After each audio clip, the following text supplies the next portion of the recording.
ముముక్షు వ్యవహార ప్రకరణము 19వ కథ. విచారణ. దీనిని ఇంగ్లీష్లో ఇంక్వైరీ అంటారు.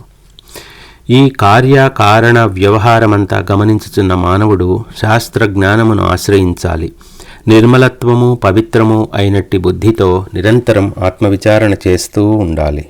అట్టి విచారణచే బుద్ధి సునిశితమై పరమపదమును గాంచగలదు. దీర్ఘ సంసారము అనే ఒకానొక దోషమును ఈ జీవుని పట్టి పీడిస్తోంది. అందుకు దివ్యౌషధం విచారణయే. ఈ ఆపదలన్నీ ఎక్కడి నుండి వస్తున్నాయి? రాగద్వేషాది ప్రవృత్తుల నుండే కదా. విచారణ అనే చురకత్తితో ఈ నిరంతరం ప్రాప్తిస్తున్న రాగద్వేషములను ఛిన్నాభిన్నం చేయాలి. అసమృద్ధి, బంధువుల మృతి, శారీరక బాధలు మొదలైన కష్ట సమయములలోనూ అట్లే సుఖ సమయములలోనూ ఎక్కడి నుండో మోహము వచ్చి ప్రాజ్ఞుడైన వాడి వివేకమును కప్పివేస్తోంది. మరి అట్టి సంసార స్థితులందు ఉపాయమేమిటి? విచారణయే. సత్యాసత్య విమర్శ చేయగలుగుచున్న పండితులకు కూడా విచారణయే సాధనమగుచున్నది. విచారణ బలంచేతనే సత్పురుషుల బుద్ధి అశుభమును పరిత్యజించి శుభమును ఆశ్రయించటం జరుగుతోంది. మహనీయులందరూ తమ విచారణ శక్తి చేతనే బుద్ధి, బలము, తేజము, సమయోచితమైన స్ఫురణ, ఉత్తమ ప్రయత్నము మొదలైన వాటిని ఆశ్రయించటం, వాటి సత్ఫలితములను పొందటం జరుగుతోంది. నాయనా రామ, విచారణ అనేది ఇది ఉచితము, ఇది అనుచితము అను దానిని ప్రకాశింపజేసే దీపము వంటిది. అభీష్ట సాధనమైనట్టి విచారణను ఆశ్రయించే మహనీయులంతా సంసార సముద్రమును దాటివేయగలుగుతున్నారు. వివేకమును కప్పివేస్తున్నట్టి మహామోహమంతటిని ఒక్క విచారణ మాత్రమే పటాపంచలు చేయగలదు. మూఢులగు వారు విచారణ లేకుండుట చేతనే కాలమునకు వశులై అనేక జన్మ పరంపరలు పొందుతున్నారు. వారు ఎక్కడో కాకతాళీయంగా విచారణచే ఈ సంసార వ్యవహారమంతా గమనించిన వారై అయ్యో అసంగతము, అసత్యము, దోషపూరితము అయిన ఏదో భ్రమ సమూహంలో చిక్కుకున్నట్లున్నామే. ఇదంతా ఎక్కడి నుండి దాపరించింది? అసలు ఇదంతా ఏమిటి? నేను ఎవడను అను సద్విమర్శ, ఏది సత్యము ఏది అసత్యము అను మీమాంసకు వస్తున్నారు. అప్పుడు ఈ సంసారంను దాటుటకు ఉపాయములను వెతికి పొంది ఆచరించి ముక్తిని అందుచున్నారు.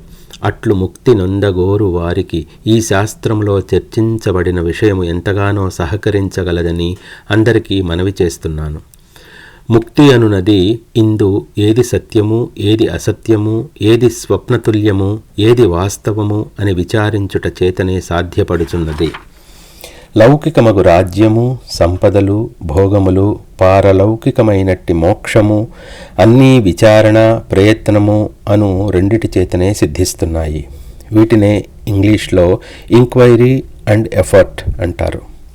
విచారణ వివేకములతో కూడిన బుద్ధి ఆపదలందు కూడా కృంగదు. ఎండిన సొరకాయ బుర్ర నీటిలో మునుగుతుందా? పరిశీలన, విచారణ అవలంబించువారు ఈ సంసార పటాటోపంచే మోసగింపబడక శ్రేష్టమైన ప్రయోజనమును లక్ష్యముగా కలిగి ఉంటున్నారు. ఓ జనులారా, దుఃఖమే అంతిమ ప్రయోజనంగా గల అనేక లౌకిక వ్యవహారములు మూర్ఘుల హృదయంలో తిష్టవేసుకుని ఉంటున్నాయి. బహుచిత్రంగా ముముక్షత్వమును కప్పివేస్తున్నాయి. నాయనలారా, ఈ జీవుడు మోహములో నిద్రిస్తున్నాడు. అట్టి మోహము అనేక దుర్భర దుఃఖములకు కారణమగుచున్నదని హెచ్చరిస్తున్నాను. అయితే మోహనిద్ర అనే పదము విచారణారాహిత్యము అన్నదానికి పర్యాయ పదము. ఇది కల్లు వలె జీవునకు మత్తు కొలుపుతోంది. ఎన్నడైనా తేజస్వరూపుడగు సూర్యుడు చీకటిలో మునుగుతాడా? లేదు కదా. విచారణ తత్పరుడైన వాడు విషయములో అనే బురదతో నిండియున్న దీర్ఘమోహమునందు నిమగ్నుడు కాడు. మరలా గుర్తు చేస్తున్నాను. జీవితము అను దానిలో ఆ విచారణ చేతనే మోహము అనునది తాండవించటం జరుగుతోంది. విచారణచే వికసించిన మనస్సే శోభించుతున్నది. అయ్యో, మూఢబద్ధులగు అనేకులు విచారణ లేకుండానే జీవితం గడిపివేస్తున్నారు. ఎదురుగా ఏమాత్రం లేనట్టి దయ్యమును బాలుడు గాంచుతున్నట్లు విచారణహీనుడు స్వల్ప విషయముల చేత కూడా హింసించబడుతున్నాడు.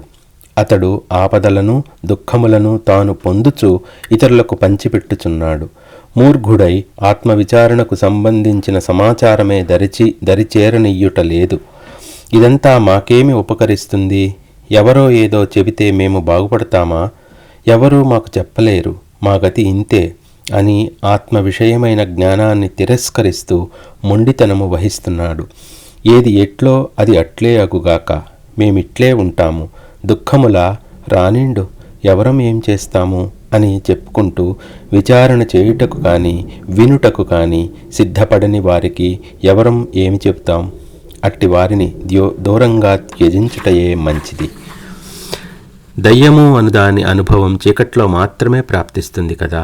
ఈ ప్రపంచంలో విచారణ లేకపోవుట చేతనే ఇతరులను హింసించటం, మానసిక వ్యాధులు మొదలైనవి సంభవిస్తున్నాయి.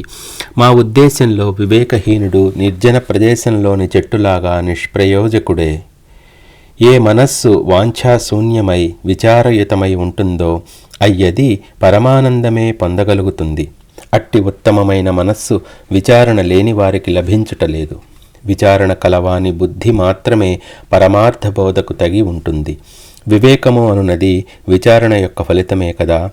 విచారణ సామర్థ్యము కలవారు తాము ఉన్నచోట సర్వభవ భయములను తొలగించుటకు దశదిశలా శోభించుచున్నారు. ఒక్క విచారణ అనున్నది మాత్రమే ఈ సంసార భయమును తొలగించగలదు. అదే ఈ కనబడే దృశ్యమును అభూతమయంగా చేసి చూపగలదు. ఈ జగత్తులో ఉండే పదార్థములన్నీ విచారించి చూడనంతవరకే మనోహరంగా కనిపిస్తాయి. విచారించి చూస్తేనో ఇదంతా మట్టి రాయి వలె అసారమని తెలిసిపోతుంది. ఓ రామ, ఈ సంసారము అనబడే మనోభూతమును గమనించావా? ఇది మనుజుని మనోమోహం చేత మాత్రమే కల్పించబడింది. అనేక దుఃఖములను కల్పిస్తున్నట్టి ఇది విచారణ చేతనే లయించిపోతోంది. కైవల్యము అనున్నది సర్వవైషమ్య శూన్యము, సుఖప్రదము, బాధారహితము, అఖండితము అయి ఉన్నది. అదియే అనుభవపూర్వకంగా మేము చెప్పునది. అట్టి కైవల్యము సద్విచారణ చేతనే ప్రాప్తిస్తోంది. విచారణచే నేను ఇట్టి మోక్షస్వరూపుడనే అను ఎరుక ఉదయించగా అప్పుడు నిష్కామత్వం, ఒకానొకటి పొందవలననడి భావావేశం లేకుండుట దానంతట అదే ప్రాప్తిస్తుంది. అప్పుడు ఈ జీవుడే స్వయంగా ఉదారుడు, నిశ్చలుడు, ఆనందరసస్వరూపుడు అగుచున్నాడు. శ్రేష్ఠత్వమును ప్రసాదించగల విచారణ అనే ఉత్తమ ఔషధం సేవించని వాని చిత్తము ఇక దేనిని కోరుకొనదు. సేవించిన వారి చిత్తము ఇక దేనిని కోరుకొనదు, దేనిని త్యజించదు. స్వీకరించబడని చోట త్యజించడం ఏమి ఉంటుంది? అతడు క్రమంగా గ్రాహ్యాత్యాజ్యములను అధిగమించి ప్రశాంత స్థితిని నిశ్చలం చేసుకుంటున్నాడు. చిత్తము బ్రహ్మభావమును ఆశ్రయిస్తే ఇక వాసనలన్నీ తమంతట తామే నశిస్తాయి. అప్పుడు ఆ చిత్తము ఆకాశము వలె ఉదయము అస్తమయములు లేకయే ఉంటుంది. అట్టి వ్యక్తి ఈ విశాల జగత్తును కేవలం సాక్షి వలె చూస్తూ ఉంటాడు. ఇక అతడు ఎప్పుడూ లోపల గాని వెలుపల గాని నివసించడు. ఏ విధమైన దుఃఖమును పొందడు. ఈ కర్మలు నేను చేస్తున్నాను అను కర్తృత్వము ఉండదు. కనుక కర్మలను ఆచరించని వాడే అవుతాడు. ఈ కర్మలు ఇంకా ఎంతకాలం చెయ్యాలి అనునట్టి ఆరాటము కూడా పొందడు. ప్రవాహ పతితంగా ఆయా కర్మలు ఇంద్రియములచే చేయవలసి వస్తున్నప్పుడు ఏవి శుభప్రదమో, శాస్త్రవిహితమో, లోకమునకు అనుకూలమో అట్లే ఆ కర్మలను నిర్వర్తిస్తాడు. తదనుకూలంగానే వ్యవహరిస్తాడు. కోల్పోయేదానికి చింతించడు, లభిస్తున్న దానికి స్వాభిమానుడు కాడు. దుఃఖించడు, సంతసించడు. సముద్రంను చూచావు కదా, నదుల నుండి అనుక్షణం జలం వచ్చి చేరుచున్నప్పుడు మరియు సూర్యకిరణములు తనలోని జలం త్రాగివేస్తున్నప్పుడు అది తొణుకు బెణుకు లేకుండానే నిర్లిప్తంగా ప్రశాంతంగా ఉంటుంది. ఓ రాఘవ, చక్కగా విచారణ చేసి ఉన్నట్టు జీవన్ముక్తులకు మహాశయులు, యోగులు అయిన వారు తమ యొక్క నిండైన మనస్సుతో ఈ జగత్తునందు సంచరిస్తున్నారు. ఆ విధంగా వారు చిరకాలం వసించి అటు తరువాత ఈ ఉపాధి వ్యవహారములను కూడా త్యజించి ఒకానొకప్పుడు అపరిచ్ఛిన్నమగు విదేహముక్తిని స్వభావానుకూలంగా పొందుతున్నారు. విచారణ అనున్నది అత్యంత ముఖ్యమైనదని నేను చేతులెత్తి ప్రకటిస్తున్నాను. దృష్టాంతంగా ఒక చక్రవర్తిని తీసుకో. అతనికి కష్టకాలంలో ఏదైనా సందేహం వస్తే ఏం చేస్తాడు? ఇది సత్ఫలితమైనదా లేక నిష్ఫలమైనదా అని తన మంత్రులతో కూడి యోచిస్తాడు. చీకట్లో దీపమే ఉపకరణమగుచున్నది. విచారణ వలననే మానవుడు ఇటు కర్మకాండలోనూ అటు జ్ఞానకాండలోనూ ధర్మ సూక్ష్మములను గ్రహిస్తున్నాడు.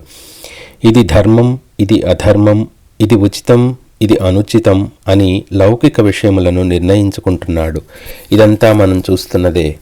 అదేవిధంగా విచారణ చేతనే బ్రహ్మతత్వము కూడా గాంచగలరు. విచారణ దృష్టి అనున్నది ఈ భౌతిక దృష్టి వంటిది కాదు. అందుచేత అది చీకటిచే వినష్టం కావటం కానీ లేక అమిత తేజస్సును చూచి చెదిరిపోవటం కానీ జరగదు. అట్టి విచారణ దృష్టికి ఎంతో దూరంగా ఉన్నవి భూత భవిష్యత్ వర్తమానములలో ప్రాప్తించేవి కూడా కనబడతాయి. మా దృష్టిలో వివేకరహితుడే నిజమైన గ్రుడ్డివాడు. అతని స్థితి అతి శోచనీయం. వివేకము కలవాడే చివరికి అన్నింటిలోనూ అందరిలోనూ ఉత్తముడగుచున్నాడు, జయిస్తున్నాడు. ఈ ఆపదలు అను వాటిని ప్రక్కకు నెట్టి ముక్తుడగుచున్నాడు. ఓ రామ, వివేకము అనబడే మహత్తరమైన సుందర వస్తువు వలననే పరమాత్మ సులభ్యుడగుచున్నాడు. అందుచేత వివేకమును ఒక్క క్షణమైనా విడిచి ఉండరాదు. జ్ఞానులు వివేకవంతుని మాత్రమే కనికరించి ఆత్మవస్తువును బోధించుచున్నారు. వివేకమును ఆశ్రయించిన వారు మాటిమాటికి గుంటలలో పడరు. విచారణ లేకపోవటం అనేది ఆత్మఘాతుకం, ఆత్మద్రోహం కూడా. అట్టి మూర్ఘుడు జన్మ జన్మాంతరాలుగా అనుభవించే బాధల ముందు విషశస్త్రఘాతాలు కూడా ఎందుకు పనికిరావు. విచారణహీనుడు మనుజుడై పుట్టి లాభమేమున్నది చెప్పు? అంతకంటే బురదలో కప్పగానో, మలములో కీటకముగానో, అంధకారంలో పాముగానో పుట్టడం మంచిది. కనీసం మానవ జన్మ అనే మహత్తర అవకాశం లభించి వృధా అయినట్లున్నా అవదు. పరిశీలనారాహిత్యమే సకల అనర్థములకు నివాస భూమి. అందుచేతనే సాధు పురుషులు విచారణ రహితులకు జనులను తిరస్కార భావంతో చూస్తారు. ఈ జీవుడికి ఎక్కడెక్కడి నుండో అనేక దుఃఖములు, అనర్థములు వచ్చిపడుతున్నాయంటే దానికి మూల కారణం అవిచారణ, దూరదృష్టి లేని మాంద్యములు అని గుర్తు చేస్తున్నాను. రాగద్వేషములు అనే అంధకార కూపంలో చీకటి నుయ్యలో చిక్కుకొన్న జీవుడు నిరంతరం విచారణను ఆశ్రయించి ఉంటేనే ఎప్పటికైనా ఆ నూతిలో నుంచి బయటపడగలడు. నేను ఎవడను, ఈ సంసార దోషమంతా నాకు ఎక్కడి నుండి వచ్చిపడింది అను ప్రశ్నలకు జీవుడు మొట్టమొదట రావాలి. వాటి సమాధానం కొరకు సాధు పురుషులను, ఆత్మ విషయ ప్రతిపాదకములగు శాస్త్రములను, స్వబుద్ధిని ఆశ్రయించాలి. సునిశ్చితమైన బుద్ధిచే విజ్ఞానపూర్వకమైన పరిశీలనం చెయ్యాలి. అట్టి పరిశీలననే విచారణ అని పిలుస్తున్నాం. విచారణహీనుని హృదయం రాయి కంటే మౌఢ్యమైనది, గ్రుడ్డి కంటే గ్రుడ్డిది. ఆ హృదయం మోహము వలన మరింత ఘనీభవించి నిరంతరం అనేక దుఃఖములను చేకూర్చుకుంటోంది. ఓ రామచంద్ర, ఈ భూమిపై అనంత సంఖ్యలో జీవులు పుట్టుచున్నారు, చస్తున్నారు. అయితే వారిలో కొందరు మాత్రమే సత్యమును గ్రహించుటకు, అసత్యమును పరిత్యజించుటకు ప్రయత్నిస్తున్నారు. అట్టివారు మాత్రమే వందనీయులగుచున్నారు. వారు తత్వమును పరిపూర్ణంగా ఎరుగుటకు కాను విచారణ అను దానిని ఆశ్రయిస్తున్నారు. అందుకు వేరే ఉపాయం ఏమీ లేదు. విచారణ, దాని నుండి తత్వజ్ఞానం, దాని నుండి ఆత్మవిశ్రాంతి, దాని నుండి మనశ్శాంతి, దాని నుండి దుఃఖ వినాశనం కలుగుతుంది.